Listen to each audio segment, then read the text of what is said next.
This is an end crystal, undoubtedly the most powerful weapon in Minecraft. That's pretty much all we know.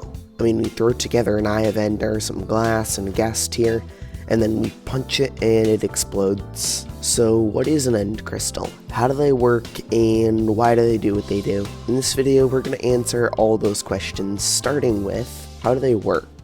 I think that in order to establish how an end crystal works, we need to break it down into its base components. An end crystal is created from a ghast tear, some glass, and an Eye of Ender. But also, to better understand what are in these things, we're going to need to break down the Eye of Ender into its base components, that being an ender pearl and blaze powder. Let's start with the ghast tear, because ghast tears are explosive.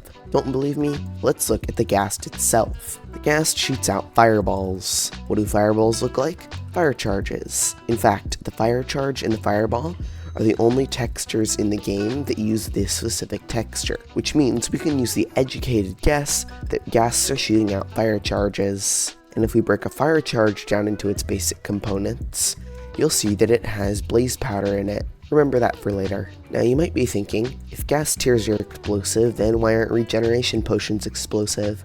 Personally, I think they need some sort of catalyst to explode. For example, how does the ghast launch its fireballs? Well, it clearly produces ghast tears. Now this is just a theory, but what if the blaze powder in the fire charge ignites the ghast tears from the ghast, and that explosion is what pushes the fireball forward? It's certainly not out of the realm of possibility. So if ghast tears are explosive, we can assume that the ghast tears are what are making the crystals blow up. And if it's the ghast tears blowing up, we can say that it's the blaze powder in the Eye of Ender that's igniting it. But why use glass? Why not some kind of more sturdy material like stone, iron, or deep slate? Well, if you want two things to mix so that it explodes, you're going to want them to be able to mix. So my theory is that the reason it uses glass is because when you punch it, it obviously breaks the glass. And when you break the glass, it gives room for the two chemicals to mix, allowing for the explosion.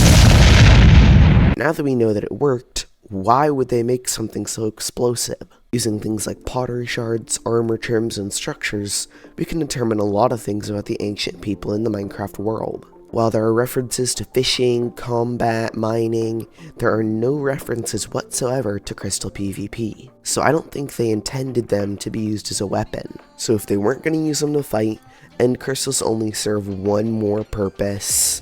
If Weevy's theory about the Ender Dragon is true, link in the description, these builders wanted the Ender Dragon alive. They needed the dragon, that way nothing could get in or out of the end.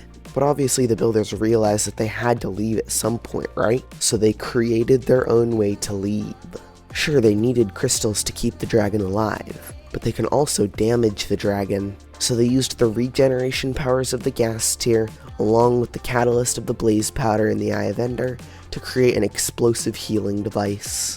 That way, if they needed to, they could easily destroy the crystals and make a break for the overworld, not to mention where the crystals are placed. It would have been easier to place the crystals all at the middle of the island, but they decided to place it on the outside of the island so that anyone coming in would have to face the dragon to get the crystals, but since they were in the outer islands, proven by the end cities, they would be able to leave more easily. So now that you know the lore behind the end crystals, why they explode, and even how they explode, there's only one question left.